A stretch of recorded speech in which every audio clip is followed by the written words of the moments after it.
اتیش کاله مخکې د کوهستان واورینو غرونو تر سوري لاندې یو راز پټ شو، یو داسې راز چې د واورو د ګلیشیر په زړه کې بند پاتې شو. نن د قدرت د قانوني فطرت سره سم دا راز بیرته رابرسېره شو.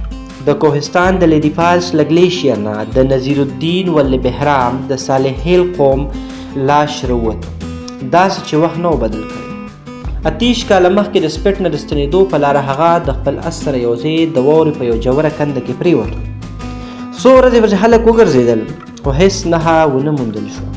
کله چې سږ کال واوره ویلې کېدل شروع شول، ځایي شپونانو د ګلیشیر په څنډه کې د انسان پاتې شوي باقیات ولیدل.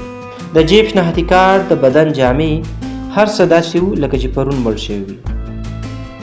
سیمه د حیرانتیا او غم په ګډوډو احساساتو کې ډوبه شوه.